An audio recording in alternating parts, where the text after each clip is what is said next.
નમસ્કાર વિદ્યાર્થી મિત્રો, હું Nilesh Vaniya school of science biology video લેક્ચરમાં આપણું હાર્દિક સ્વાગત કરું છું। તો આપણે કાલના લેક્ચરની અંદર પુંકેસર એટલે કે નર પ્રજનન તંત્ર કમ્પ્લીટ કર્યું હતું, એટલે કે નર પ્રજનન તંત્રની અંદર આવતી દરેક વસ્તુઓ વિશેનો આપણે અભ્યાસ કરી લીધો છે। તો હવે આપણે કરવાનો છે માદા પ્રજનન તંત્ર વિશે આજે અભ્યાસ। પરંતુ હજી પણ કેટલાક લોકો પહોંચી નથી શકતા, તો કોઈ પણ લોકોને કોઈ પણ બાબતે તકલીફ હોય તો અહીંયા મારો નંબર લખેલો છે, એ નંબરથી કોન્ટેક્ટ કરી શકે છે। જે પણ કાંઈ કામ હોય એ વોટ્સએપ મેસેજ કરી અને મને કહી શકે છે, તો એ કામ તમારું થઈ જશે। ફોટા જોતા હોય, કાંઈ ડિફિકલ્ટી ડાઉટ હોય તો આ નંબર ઉપર તમે કોન્ટેક્ટ કરી શકો છો। ઓકે, ચલો તો આપણે પુંકેસર એટલે કે નર પ્રજનન તંત્ર વિશેનો અભ્યાસ આપણે છેલ્લા લેક્ચરની અંદર કર્યો છે। તો એની અંદર આપણે વાત કરી હતી કે ભાઈ એક પરાગાશય આવેલું છે અને એક લાંબો પાતળી જેવો દંડ આવેલો છે કે જેને આપણે શું કીધું, તંતુ કહેતા હતા। તો તંતુ જે છે એ પુષ્પ અથવા તો પુષ્પાસન અથવા તો દલપત્રો સાથે જોડાયેલો હોય છે કે જેનો તલસ્થ નીચેનો છેડો, જ્યારે ઉપરનો છેડો જે છે એ પરાગાશય સાથે જોડાયેલો છે। પછી એની અંદર આપણે વાત કરીએ કે પરાગાશય જે છે એ દ્વિખંડી અને ચતુષ્ક કોટરીય રચના છે કે દરેક ખંડની અંદર કેટલા કોટરો છે? 2 કોટરો છે, અને આ દરેક કોટરની અંદર લઘુ બીજાણુ ધાની આવેલી છે, અને આ લઘુ બીજાણુ ધાની છે એની અંદર લઘુ બીજાણુઓનું નિર્માણ થતું હોય છે। તો આ બધી વસ્તુ જોઈ। ત્યારબાદ પરાગરજ વિશે જોયું હતું કે જે પરાગરજ જે છે એ પોતે નરજન્યુ નથી, પરંતુ પરાગરજ જે છે એ નરજન્યુજનક અવસ્થાનું પ્રતિનિધિત્વ કરે છે। એટલે કે આ પરાગરજ છે એ નરજન્યુઓનું વહન કરતી એક રચના છે કે આ પરાગરજની અંદર નરજન્યુઓ આવેલા છે, અથવા તો જ્યારે પરાગરજ મુક્ત થશે ત્યારે એની અંદર નરજન્યુઓનું શું થશે? નિર્માણ થશે, કે જેની આપણે અંતઃસ્થ રચનાનો અભ્યાસ કરેલો છે, જેને 2 આવરણ આવેલા છે, અંતઃ આવરણ અને બાહ્ય આવરણ। અંતઃ આવરણ શેનું બનેલું છે? તો કે સ્પોરોપોલેનિન, અને બહારનું આવરણ સેલ્યુલોઝ અને પેક્ટિનનું બનેલું છે। એનો વ્યાસ કેટલો છે? 25 થી 50 માઇક્રોમીટર છે। તો આ બધી જ વસ્તુઓનો આપણે અભ્યાસ કરેલા છીએ। ત્યારબાદ પરાગરજ કેટલીક એલર્જી પ્રેરતી હતી, કેટલીક પરાગરજ ફાયદાકારક હતી, જેની અંદર આપણે જોયું હતું કે ભાઈ પરાગરજ છે એની ટેબ્લેટ અને સિરમ વિદેશમાં લેવામાં આવે છે। પછી તેને -196°C તાપમાને પ્રવાહી નાઇટ્રોજનની અંદર એને સંગ્રહ કરવામાં આવે છે કે જેથી કરીને આપણે ભવિષ્યમાં ક્યારે પણ પાક સંવર્ધન કરવું હોય ત્યારે પરાગરજનો આપણે શું કરી શકીએ? ફરીથી ઉપયોગ કરી શકીએ છીએ। તો આ બધી જ વસ્તુ આપણે પરાગરજની અંદર ભણી ગયા છીએ, એટલે કે પુંકેસર તંત્રની અંદર ભણી ગયા છીએ। હવે આપણે ભણવાનું છે માદા પ્રજનન તંત્ર, એટલે કે એને જાયંગ પણ કહેવામાં આવે છે, મહાબીજાણુ ધાની પણ કહેવામાં આવે છે, અથવા તો એને આપણે સ્ત્રીકેસર પણ કહી શકીએ। તો આપણે એની અંદર શરૂઆત કરવાની છે સ્ત્રીકેસરથી। તો સ્ત્રીકેસર શું છે? તો કે આ સ્ત્રીકેસરની અહીંયા આપણે આકૃતિ દોરી અને મેં તમને દર્શાવેલી છે। તો આ સ્ત્રીકેસર જે છે એ મુખ્ય 3 વસ્તુનું બનેલું છે। એ કઈ? તો એમાંની એક છે પરાગાસન, બીજું છે પરાગવાહિની, અને ત્રીજું છે અંડાશય અથવા તો એને બીજાશય પણ કહેવામાં આવે છે। તો જે પરાગાસન જે છે એ શું છે? તો કે પરાગાસન એવી વસ્તુ છે કે જે પુંકેસરની પરાગરજને સ્થાન આપવાનું કાર્ય કરતી રચના છે। એટલે કે જ્યારે કોઈ પણ પરાગરજ વાતાવરણમાંથી અથવા તો ઉડી અને અથવા તો કીટક જ્યારે કોઈ પરાગરજને અહીંયા લઈને આવશે તો પરાગરજને અહીંયા શું મળશે? સ્થાન। એટલે કે અહીંયા જે પરાગરજ બેસશે એવો અહીંથી શું થશે? પરાગનલિકા ઉત્પન્ન થશે, અને પછી આ પરાગનલિકા આગળ વિકાસ પામી અને શું થતી હોય છે? અહીં અંડક સુધી આવતી હોય છે। તો એ પરાગરજને સ્થાન આપવા માટેની જગ્યા છે। ત્યારબાદ પરાગવાહિની। તો પરાગવાહિની શું છે? તો કે પરાગાસનની નીચે આવેલો એકદમ લાંબો અને પાતળી રચના કે જેનું કાર્ય શું છે? પરાગનલિકાને વહન કરવાનું કાર્ય કરે છે, કે જેને શું કહેવામાં આવે છે? પરાગવાહિની। ત્યારબાદ એની નીચે એક ફૂલેલો ભાગ આવેલો છે કે જેને શું કહેવામાં આવે છે? અંડાશય અથવા તો બીજાશય કહેવામાં આવે છે, અને આ બીજાશયની અંદર અંડક આવેલું હોય છે। હવે જો કોઈ પણ પુષ્પનું આપણે સ્ત્રીકેસર જોવું હોય તો એ કેવું દેખાય? તો અહીંયા જાસૂદનું સ્ત્રીકેસર મેં કાઢી ડિસેક્ટ કરી અને તમને હું બતાવું છું। તો જાસૂદનું પુષ્પ છે તો એની અંદર તમને ત્રણ વસ્તુ ક્લિયર દેખાતી હશે. જેમ કે આ સૌથી ઉપરના જે 5 રચનાઓ છે એ શું છે તો કે એ એના છે પરાગાસન, કે જ્યારે જાસૂદનું પુષ્પ પરિપક્વ થશે અને એની પરાગરજ વાતાવરણમાં અથવા તો કીટક દ્વારા ઉડીને જો અહીંથી પસાર થશે તો અહીંયા શું થશે, આ જગ્યા જે છે 5 એમાંથી શું થશે, ત્યાં સ્થાન લેશે એટલે કે બેસી જશે. અને પછી શું થશે તો કે અહીંયાથી અંકુરિત થઈ અને આ જે આખી પરાગ નલિકા છે અહીંયાથી લઈ અને અહીંયા સુધીની જે આખી છે રચના એ શું છે, પરાગ નલિકા. તો પછી આખે આ પરાગ નલિકામાંથી પસાર થઈ અને ક્યાં આવે છે, અંડાશય અથવા તો બીજાશય. આ જે તમને યલો કલરનું દેખાય છે એનું શું છે, બીજાશય અથવા તો આપણે એને અંડક પણ કહી શકીએ. જો આની અંદર આપણે હજી ડિસેક્શન કરીએ તો એની અંદરથી આપણને જોવા મળશે અંડક. ક્લિયર છે એટલી વસ્તુ. અને આ છે એનું પુષ્પાસન, કે જ્યાં પુષ્પ સ્થાન પામેલું હોય છે એને શું કહેવામાં આવે છે, પુષ્પાસન. તો આ આખું સ્ત્રી કેસર છે. ક્લિયર છે એટલી વસ્તુ.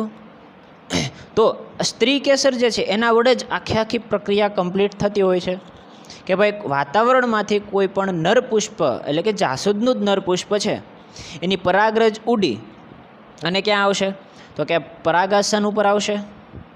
ત્યારબાદ પરાગાસન જે છે એને શું કરશે કે હવે ભાઈ તું અંકુરિત થા, એટલે એ પરાગાસન ઉપર આવેલી પરાગરજ અંકુરિત થશે.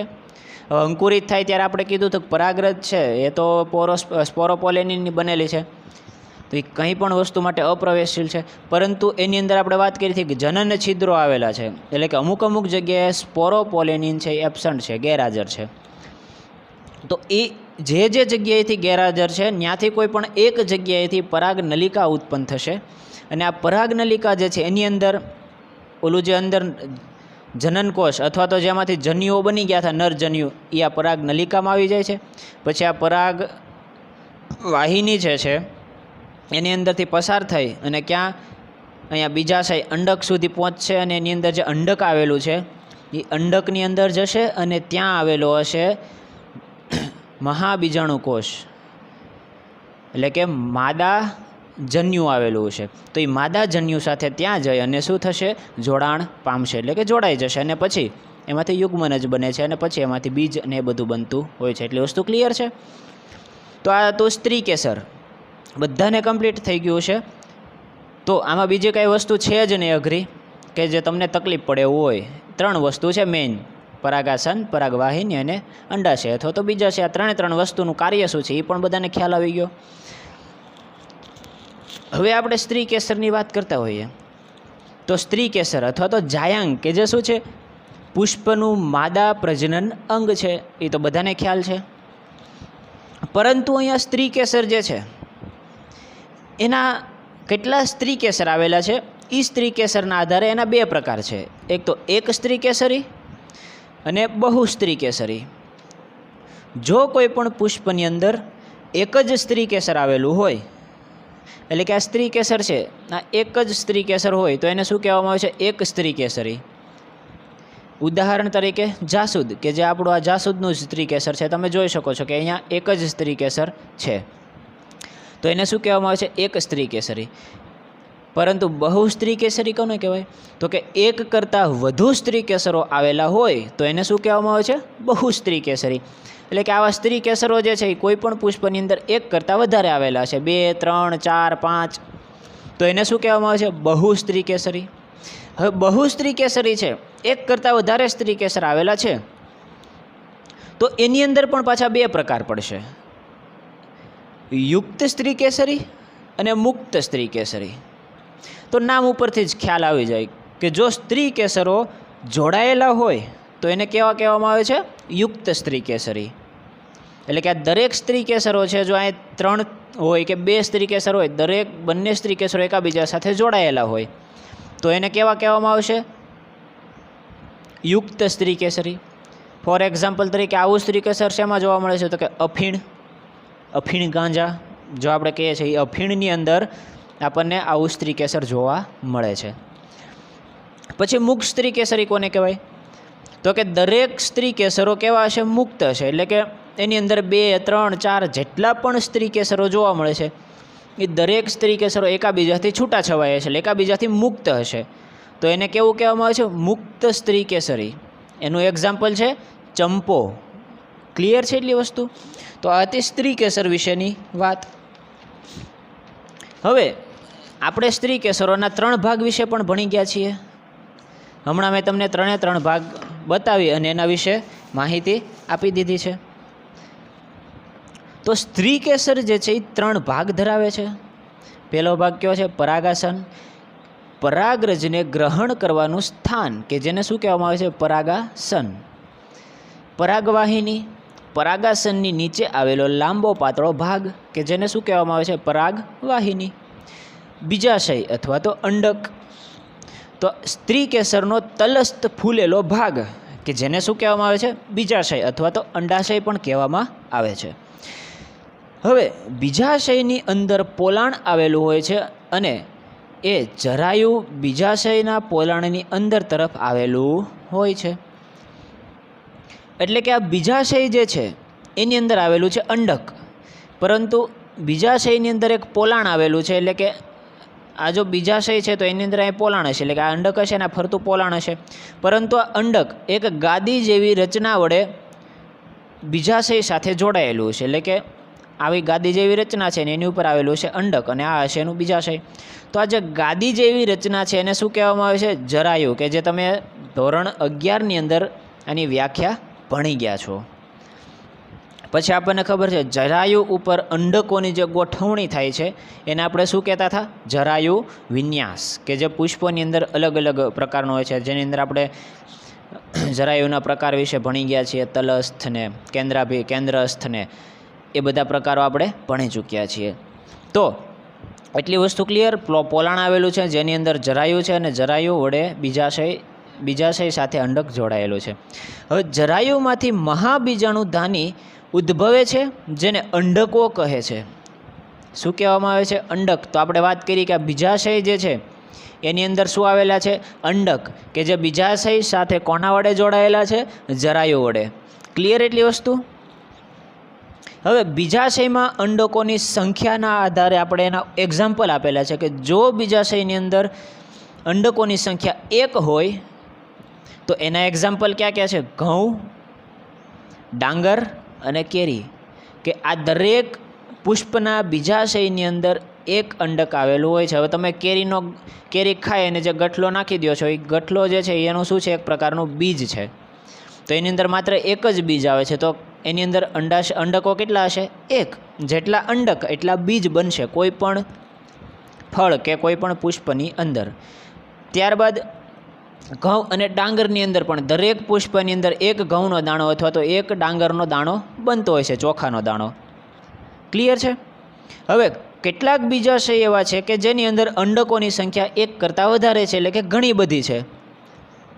એનું એક્ઝામ્પલ છે પપૈયું, તરબૂચ અને ઓર્કિડ, કે જે જંગલી અથવા તો સુશોભનમાં વપરાતી એક પ્રકારની વનસ્પતિ છે. તો આ પપૈયું પણ બધાએ જોયેલું છે અને તરબૂચ પણ જોયેલું છે. તો એની અંદર તમને ખબર છે પપૈયાની અંદર કેટલા બધા બીજ આવેલા હોય છે, જ્યારે તરબૂચની અંદર પણ લાટ બધા બીજ આવેલા હોય છે. એટલા માટે એની અંદર અંડકોની સંખ્યા કેટલી છે? ઘણી બધી. ક્લિયર એટલી વસ્તુ? તો આ વસ્તુ યાદ રાખજો. 1 અંડક ધરાવતા ઉદાહરણ યાદ રાખજો, ઘઉં, ડાંગર અને કેરી. યાદ રાખવાની જરૂર જ નથી, એટલું યાદ રાખવાનું. ઘઉંનું પુષ્પ છે એની અંદર 1 જ દાણો બને છે, ડાંગરના પુષ્પની અંદર પણ 1 જ દાણો બને છે, અને કેરી તમે બધાએ ખાધેલી છે અને જોયેલી છે, તો એની અંદર 1 જ ગઠલો નીકળે છે. તો એની અંદર અંડક કેટલા હશે? 1. જ્યારે પપૈયું જોયું છે, તરબૂચ, આ બધી જ વસ્તુ તમે જોયેલું છે. તો પપૈયાની અંદર લાટ બધા બી હોય છે, તરબૂચ તમે ખાતા હો છો તો એની અંદર લાટ બધા બી નીકળતા હોય છે. તો એના આધારે તમે એ પણ યાદ રાખી શકો, જેટલા બીજ એટલા એની અંદર અંડકો હશે. ક્લિયર એટલી વસ્તુ? હવે આપણે વાત કરવાની છે મેઇન મહાબીજાણુ ધાની, એટલે કે જેની અંદર મહાબીજાણુનું શું થાય છે? નિર્માણ થાય છે, અથવા તો મહાબીજાણુને ધારણ કરતી રચના, કે જેને શું કહેવામાં આવે છે? મહાબીજાણુ ધાની, અથવા તો એને શું કહીએ છીએ આપણે? અંડક. કે અંડકની અંદર પછી ભ્રૂણપૂટ બને છે, અને આ ભ્રૂણપૂટની અંદર અંડકોષ આવેલો હોય છે, કે જેની સાથે નરજન્યુનું જોડાણ થાય છે, અને એમાંથી પછી આગળનો વિકાસ થઈ અને બીજનું નિર્માણ થતું હોય છે. પરંતુ જે આપણે અંડકની વાત કરવાની છે, મહાબીજાણુ ધાનીની વાત કરવાની છે, એની અંદર કેટલાક ભાગો આવેલા છે. તો એ ભાગોનો આપણે અભ્યાસ કરવાનો છે અને પછી આપણે એની ફિગર જોશું, એની આકૃતિ જોશું. તો એની અંદર કયા કયા ભાગો આવેલા છે? તો કે એક છે અંડનાલ, અથવા તો એને અંડક દંડ પણ કહેવામાં આવે છે, કે જે અંડક જે છે, જે રચના વડે જરાયુ સાથે જોડાયેલું છે એને શું કહેવામાં આવે છે? અંડકનાલ અથવા તો અંડક દંડ કહેવામાં આવે છે. પછી બીજ કેન્દ્ર. બીજ કેન્દ્ર કોને કહેવાય? તો કે અંડક નાલ જે છે એ અને અંડકનો ભાગ બંને એકાબીજા સાથે જે જગ્યાએ જોડાય છે એને શું કહેવામાં આવે છે? બીજ કેન્દ્ર. પછી અંડકાવરણો,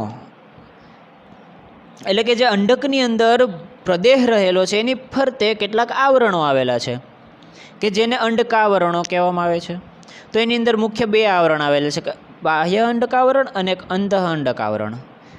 પછી આવે છે અંડક છિદ્ર અથવા તો બીજાંડ છિદ્ર, એટલે કે એવી જગ્યા કે જ્યાં અંડકાવરણો છે એની જગ્યાએ એક છિદ્ર જેવી રચના આવેલી છે, જેને શું કહેવામાં આવે છે? અંડક છિદ્ર કે અંડક બીજાંડ છિદ્ર, કે જ્યાંથી પેલી જે પરાગરજ જે છે એની પરાગનલિકા અંદર જશે એ અંડક છિદ્ર મારફતે, અને પછી એનું શું થશે? અંડક સાથે ફલન થશે. પછી અંડતલ. તો અંડક છિદ્ર જે છે એની સામેનો જે એક્ઝેક્ટ છેડો છે એને શું કહેવામાં આવે છે? અંડક તલ કહેવામાં આવે છે. અંડક છિદ્ર જે આપણે વાત કરી અને અંડક તલ. તો અંડક છિદ્રનો જે એક્ઝેક્ટ સામેનો છેડો જે છે એને શું કહેવામાં આવે છે? અંડક તલ. અને પછી પ્રદેહ, કે જે અંડકાવરણો જેના વડે ઘેરાયેલા છે, અંડકાવરણોથી ઘેરાયેલો એક કોષોનો એક સમૂહ છે કે જેને શું કહેવામાં આવે છે? પ્રદેહ કહેવામાં આવે છે, કે જે સામાન્ય રીતે પદાર્થ ખોરાકથી સંગ્રહિત એક કોષોનો જથ્થો છે, કે જેની અંદર વિવિધ પોષક દ્રવ્યો છે, કે જે ભ્રૂણપુટનો વિકાસ થશે અથવા તો જ્યારે પણ ફલન થઈ અને પછી ભ્રૂણનો વિકાસ થતો હોય છે ત્યારે એને શું કરશે? પોષણ પૂરું પાડવાનું એનું કાર્ય છે. ત્યારબાદ ભ્રૂણપુટ આવેલું છે, કે જેની અંદર મહાબીજાણુ ધાની માતૃકોષ આવેલો છે. મહાબીજાણુ માતૃકોષ એનું પછી વિભાજન થઈ અને એમાંથી માદાજન્યુ બને છે, મહાબીજાણુ બને છે, અને એ મહાબીજાણુમાંથી પછી એનું કોષ વિભાજન થઈ અને ભ્રૂણપુટનું નિર્માણ થાય છે. તો આ ભ્રૂણપુટ જે છે એનો આપણે અલગથી આખો પાછો અભ્યાસ કરવાનો છે. તો આપણે જે અંડકાવરણો વિશે વાત કરી તો એને ફરીથી આપણે એકવાર જોઈ લઈએ. તો સૌ પ્રથમ આપણે વાત કરી હતી અંડનાલ અથવા તો અંડક દંડ. અંડક કે જે એક દંડ વડે જરાયુ સાથે જોડાયેલું હોય છે જેને શું કહેવામાં આવે છે? અંડક દંડ અથવા તો અંડક નાલ. પછી બીજ કેન્દ્ર. અંડકનું દેહ કે જે ભાગ વડે અંડક નાલ સાથે જોડાણ છે જેને શું કહેવામાં આવે છે? બીજ કેન્દ્ર. એટલે કે જે આખું અંડક આવું હશે અને અહીંયા એ જરાયુ સાથે જોડાયેલું છે, તો આ અંડક નાલ અને આ અંડક, તો અહીંયા જે જોડાણ સ્થાન છે એને શું કહેવામાં આવે છે? બીજ કેન્દ્ર, કે જે હમણાં આપણે આકૃતિમાં જોઈએ એટલે થોડું ક્લિયર થઈ જશે તમને. હવે આ બીજ કેન્દ્ર એ અંડક અને અંડનાલ વચ્ચેનું સંગમ સ્થાન છે. ક્લિયર એટલી વસ્તુ? બીજ કેન્દ્ર જે છે એ અંડક, એટલે કે જે અંડક જે છે એ, અને અંડનાલ કે જે આને અંડક નાલ કહેવામાં આવે છે, એ બંનેનું શું છે? સંગમ સ્થાન, એટલે કે જ્યાં બંને રચનાઓ ભેગી થાય છે એને શું કહેવામાં આવે છે? બીજ કેન્દ્ર. ક્લિયર? હવે આગળ વધીએ તો પછી આપણે વાત કરવાની છે અંડકાવરણો. તો અંડકાવરણોની અંદર દરેક અંડક એક અથવા તો બે રક્ષણાત્મક આવરણો વડે ઘેરાયેલું હોય છે, કે જેને શું કહેવામાં આવે છે? અંડકાવરણો કહે છે. એટલે કે અંડકાવરણોનું કાર્ય શું છે? તો કે જે અંડકની અંદર રહેલી જે મેઇન મુખ્ય રચના છે એટલે પ્રદેહ અને પછી એમાંથી મહાબીજાણુ માતૃકોષ, આનું શું કરવાનું છે? એને રક્ષણ કરવાનું છે. એટલા માટે એની અંદર શું આવેલું છે? બે રક્ષણાત્મક આવરણો, એક અથવા તો બે, કે જેને આપણે શું કહેશું? અંડકાવરણો. અંડકાવરણો સમગ્ર પ્રદેહને આવરિત કરે છે. શું કરે છે? સમગ્ર પ્રદેહ એટલે કે જેની અંદર કોષોનો સમૂહ જે આવેલો છે એને શું કરે છે? આવરિત કરે છે. 2 અંડકાવરણો આવેલા હોય છે. બાહ્ય અંડકાવરણ અને અંતઃ અંડકાવરણ જોવા મળે છે, કે જેની આપણે જે અત્યારે અભ્યાસ કરવાનો છે જે અંડકનો, એની અંદર 2 અંડકાવરણો જોવા મળે છે, બાહ્ય અંડકાવરણ અને અંતઃ અંડકાવરણ.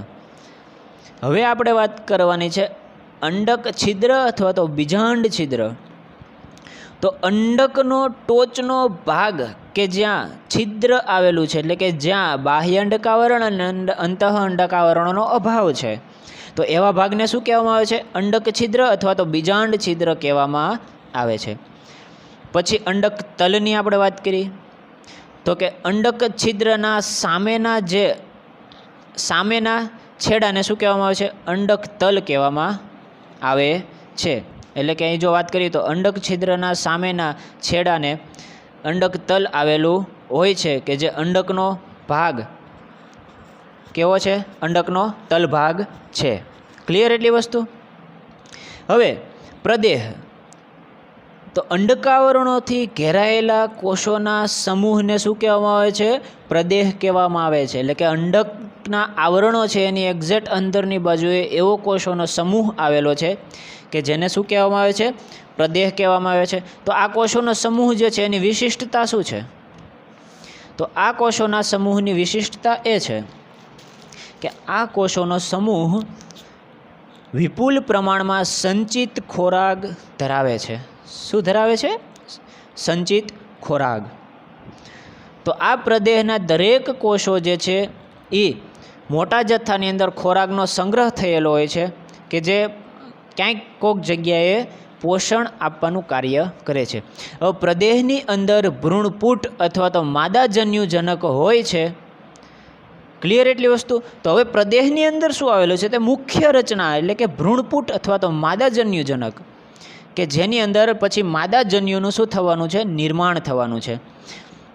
અંડકમાં સામાન્યતઃ એક મહાબીજાણુમાંથી સર્જાયેલ એક ભ્રૂણપુટ આવેલું હોય છે. એટલે કે આ સૌ પ્રથમ પ્રદેહની અંદર શું આવેલું છે?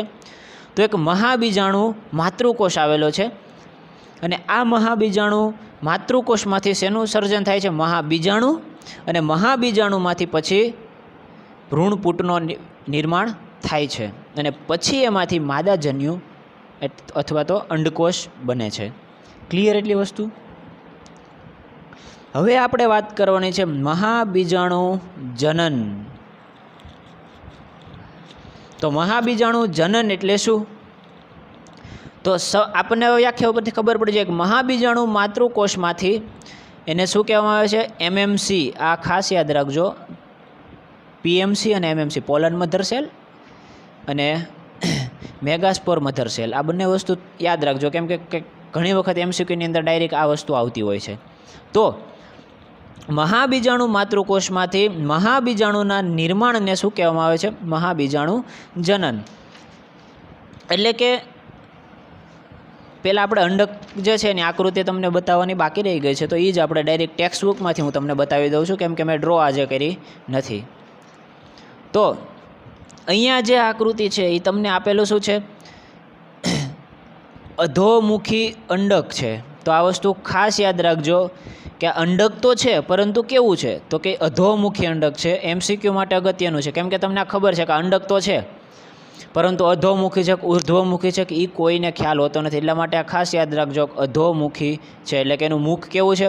ઉપરની બાજુ આવેલું હોય છે. જ્યારે કેટલાક કેવા હોય છે? ઉર્ધ્વમુખી, એટલે કે મુખ કેવું આવેલું હોય છે? નીચેની બાજુ. અંડકના પ્રકારો કે જે આપણે પછી જોઈશું. હવે આ અંડક છે એની અંદર આપણે વાત કરી હતી બીજ કેન્દ્ર.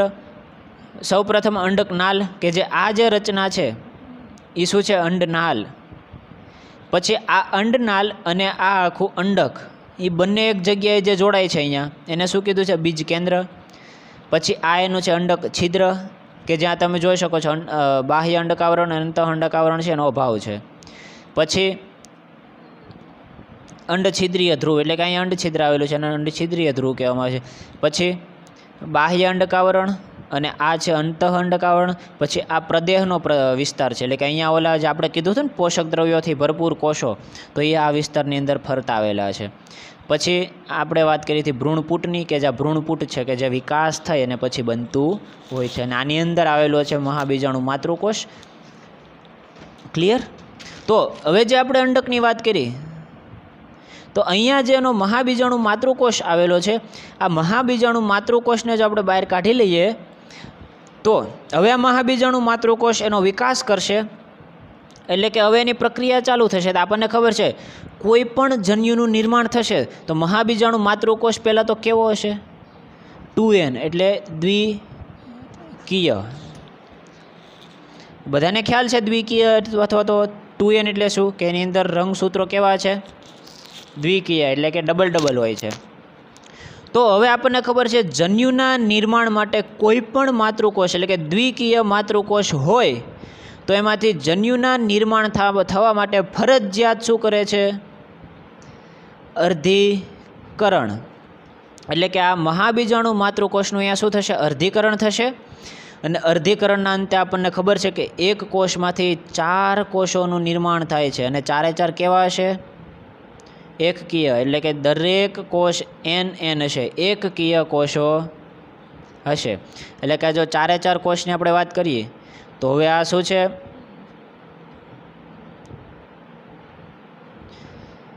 આ દરેક 4 કોષ જે છે એવા કેવા થઈ ગયા? માદા જન્યુ બની ગયા.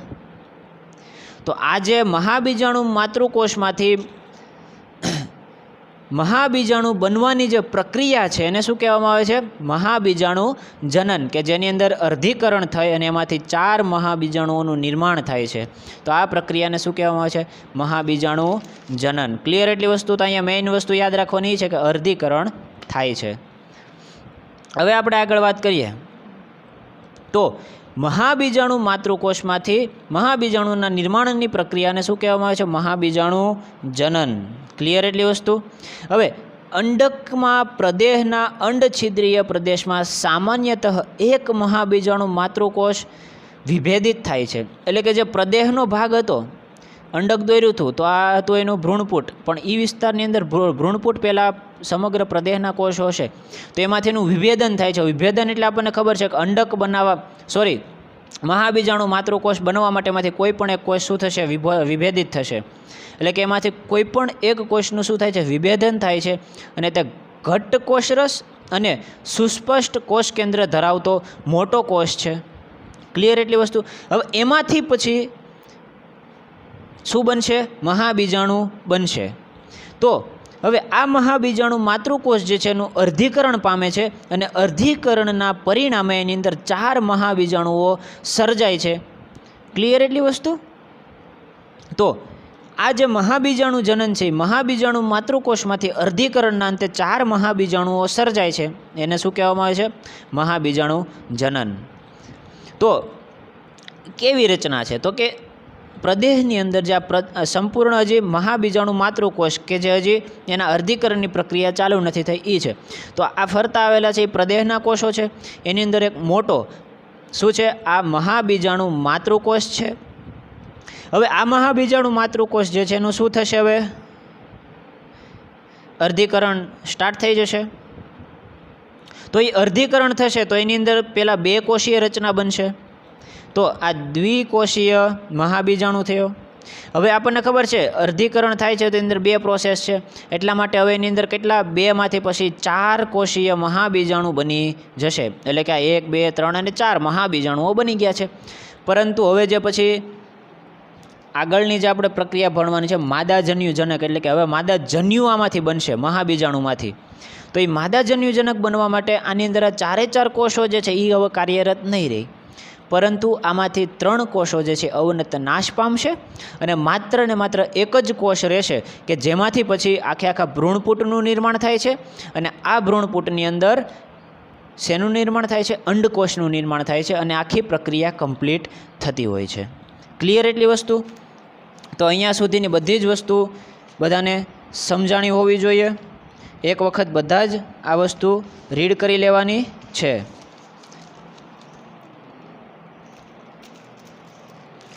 ક્લિયર? એટલી વસ્તુ. તો આ હતું સ્ત્રી કેસરની અંદર મહાબીજાણુ જનન અને મહાબીજાણુ ધાનીની રચના. ક્લિયર? તો હવે કાલના લેક્ચરની અંદર આપણે અભ્યાસ કરશું માદા જન્યુજનક, એટલે કે હવે આજે આપણે રચના બનાવી નાખી, મહાબીજાણુ અહીંયા બની ગયો છે, તો મહાબીજાણુમાંથી હવે માદા જન્યુજનક કેવી રીતે બનશે, એટલે કે જેની સાથે નરજન્યુને જોડાવાનું છે એ કેવી રીતે બનશે, એના વિશે અભ્યાસ હવે આપણે આવતા લેક્ચરમાં એટલે કે કાલે કરવાનો છે. અને પછી તમારો ટોપિક ચાલુ થશે પરાગનયન, એટલે કે આ સ્ત્રી કેસર જે આપણે ભણતા થાય એની અંદર જે પરાગાસન છે એની ઉપર પરાગરજ આવવાની જે પ્રક્રિયા છે એને પરાગનયન કહેવામાં આવે છે. તો એના વિશે આપણે અભ્યાસ કરવાનો છે. અને પછી પરાગરજ માટેના કેટલાક વાહકો વિશે અભ્યાસ કરશું. અને લગભગ અહીંયા આપણું અડધું ચેપ્ટર તો લગભગ પતી ગયું છે. તો અહીંયા સુધી કોઈને પણ કાંઈ ડાઉટ હોય તો મેં વિડીયોની શરૂઆતની અંદર મારો નંબર આગળ નોટ કરી દીધેલો છે, તો એ નંબર થ્રુ તમે મારો કોન્ટેક કરી શકો છો. અને જે પણ કાંઈ ડાઉટ હોય, જે પણ કાંઈ કામ હોય એ તમે મને પૂછી શકો છો. તો આઈ હોપ કે આ વસ્તુ બધાને સમજાણી હશે. તો એક વખત વિડીયો જોઈ અને ફરજિયાત તમારે ટેક્સ્ટ બુક રીડ કરી લેવાની છે, NCERTની બુક, અને એમાંથી જોઈ લેવાનું છે. પછી એમાંથી જો તમને કાંઈ પણ ના સમજાય તો મને પૂછવાનું મૂંઝાયા વગર. ઓકે? તો મળીએ હવે કાલે આવતા લેક્ચરની અંદર. ત્યાં સુધી ઘરે રહેજો, સુરક્ષિત રહેજો, થોડું ઘણું ધ્યાન રાખજો તબિયતનું. થેન્ક યુ, ધન્યવાદ, ટાટા, બાય બાય.